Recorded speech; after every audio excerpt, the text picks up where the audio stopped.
आप सब ठीक हैं और आप सबकी तबीयत ठीक है? माशाल्लाह, वेरी गुड।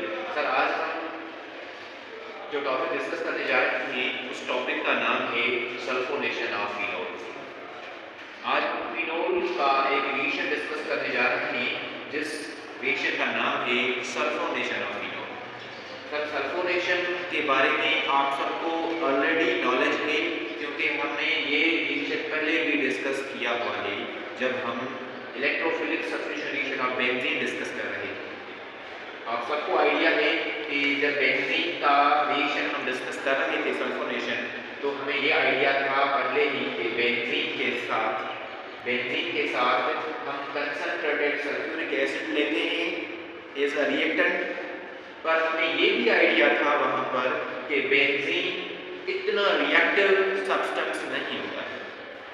तो उसके लिए हमने या तो सल्फ्यूरिक एसिड को कैटलिस्ट के साथ लिया हुआ था या फिर हम ये कहते थे कि फ्यूरिक सल्फ्यूरिक एसिड हम लेंगे ताकि इस रिएक्शन को फैसिलिटेट कर सकें। ये आपको बात समझ आ रहा है कि ये हमने डिस्कस किया हुआ है, आप सबको ये आइडिया भी है। सर, फिर हमें ये भी आइडिया हो गया था उस वक्त कि इस रिएक्शन होने के बाद कौन सा नया कंपाउंड की फॉर्मेशन होने वाली है, जो कि आप सबको आइडिया है। मैंने यहाँ पर वो रिएक्शन भी ड्रॉ करा हुआ है आप सबके लिए, और उस कंपाउंड का नाम था बेंजीन सल्फोनिक एसिड।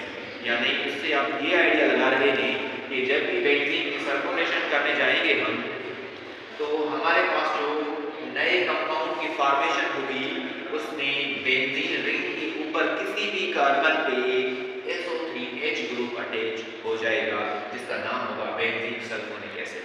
ये reaction as it is similar होगा जब हम फिनोल का रिएक्शन कराएंगे, जब हम फिनोल का सल्फोनेशन कराएंगे। That's it, okay.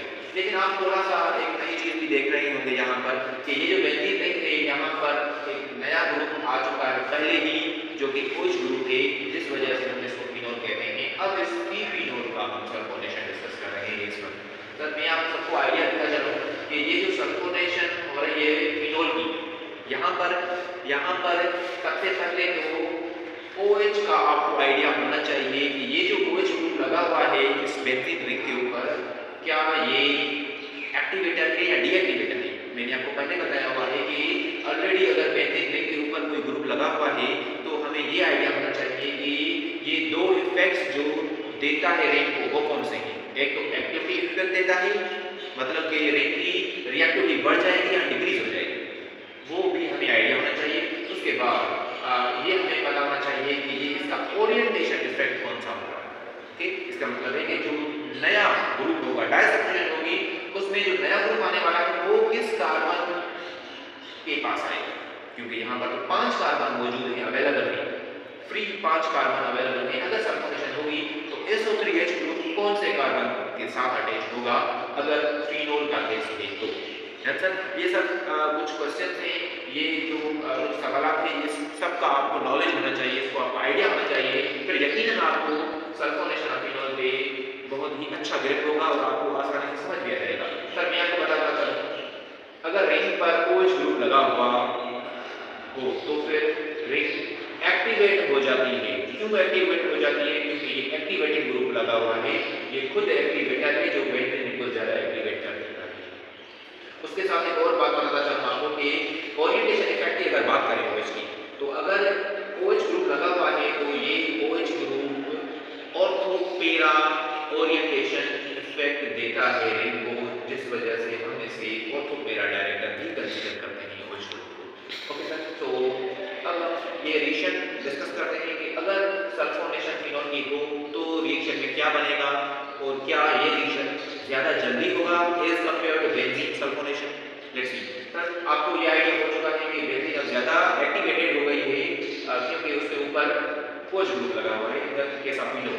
तो जब फिनोल की हम सल्फोनेशन कराएंगे तो ये ज़्यादा जल्दी से रिएक्शन होने लगेगा, ये रिएक्शन ज़्यादा तेज़ी से रिएक्शन होने लगेगा। क्यों? क्योंकि अब रिंग एक्टिवेट हो चुकी है। तो ठीक है सर, तो इसलिए हमें यहाँ पर सल्फ्यूरिक एसिड के साथ साथ कैटलिस्ट की ज़रूरत नहीं पड़ती है। वैसे हमने यहाँ पर कैटलिस्ट लिया था, लेकिन यहाँ पर हमें कैटलिस्ट की ज़रूरत नहीं पड़ती है, सिर्फ हम यहाँ पर कंसंट्रेटेड सल्फ्यूरिक एसिड लेते हैं in the case of phenol, जिस वजह से क्यों? क्योंकि ये रिएक्शन जल्दी हो जाता है। क्यों जल्दी हो जाता है? क्योंकि ये जो रिंग है ना, ऑलरेडी एक्टिवेटेड रिंग है। क्यों एक्टिवेटेड है? क्योंकि यहाँ पर एक्टिवेटर लगा हुआ है। सर चलो ठीक है, ये तो जल्दी रिविजन हो जाएगा, लेकिन सवाल अभी वही है कि प्रोडक्ट कौन सी बनने वाली है। सर यहाँ पर जैसा कि OH की नेचर ऑर्थो पैरा डायरेक्टर है, इसका मतलब ये हुआ कि जो सल्फोनेशन होगी उसमें SO3H ग्रुप दो पोजीशन पे आ सकता है एट अ टाइम। वो कौन सी दो पोजीशन है? या तो वो ऑर्थो पोजीशन पे आएगा या फिर पैरा पोजीशन पे भी आ सकता है SO3H ग्रुप। और उस वजह से यहाँ पर दो प्रोडक्ट्स पॉसिबल हैं। आप सबके आगे को मैंने यहाँ पर ड्रॉ करे हुए हैं। सर अगर सल्फोनेशन फिनोल की हो रही है, एक तो ये प्रोडक्ट बनेगी, दूसरी ये प्रोडक्ट बनेगी। इसमें कौन सी स्पेशल बात है? स्पेशल बात ये है कि ऑर्थो पोजीशन पे SO3H लगा हुआ है, दिस इज ऑर्थो प्रोडक्ट, और पैरा पोजीशन पे SO3H लगा हुआ है। That's it, very good. ये दो प्रोडक्ट बनने वाली हैं, लेकिन काफी स्टूडेंट ये सवाल भी करते हैं कि सर क्या ये इक्वल अमाउंट में बनेगी? सर ये इक्वल अमाउंट में नहीं बनेगी। फिर आपको कैसे आइडिया होगा कि ज्यादा कौन सी है और कम कौन सी है, मतलब मेजर प्रोडक्ट कौन सी है और माइनर प्रोडक्ट कौन सी है? सर वो टेम्परेचर पे डिपेंड करता है। सल्फोनेशन और बेंजीन हम जब सल्फोनेशन और फिनोल हम जब भी डिस्कस करते हैं तो मेजर प्रोडक्ट कौन सी होगी दोनों में से, वो आपको टेम्परेचर को नजर में रखकर ही आइडिया लगाना होता है। सर ये ऑर्थो प्रोडक्ट है और ये मेरा प्रोडक्ट है। आप सबको मैं बताना चाहूँ कि अगर रूम टेम्परेचर या फिर लोअर टेम्परेचर का अगर ये रिएक्शन हम कंडक्ट कर रहे हैं तो सर मेजर प्रोडक्ट जो होगी वो पैरा वाली प्रोडक्ट होगी। अगर लोअर टेम्परेचर रिएक्शन हो रहा है तो, और ये माइनर।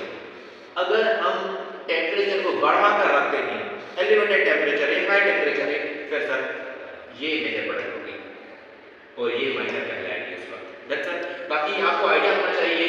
अब बेंजीन रिंग पर दो फंक्शन ग्रुप आ चुके हैं, एक OH ग्रुप और दूसरा SO3H ग्रुप यानी सल्फोनिक एसिड ग्रुप। सो प्रायोरिटी में सल्फोनिक एसिड को हम ज्यादा प्रायोरिटी देते हैं, इसलिए नंबर 1 ये कहलाएगा। सो इसका नाम क्या होगा? 2 हाइड्रोक्सी बेंजीन सल्फोनिक एसिड, या फिर ortho hydroxy benzene sulphonic acid भी हम इसे कहते हैं। और इसका नाम होगा 4 हाइड्रोक्सी बेंजीन सल्फोनिक एसिड या फिर para hydroxy benzene sulphonic acid भी हम इसे कहते हैं।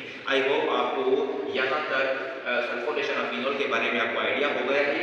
आई होप अगर आइंदा मैं आपसे किसी भी सवाल आपसे अगर मैं करूँगा सल्फोनेशन ऑफ फिनोल से, तो आई होप आप उसका आंसर अच्छे से दे सकेंगे। ओके, अगर कोई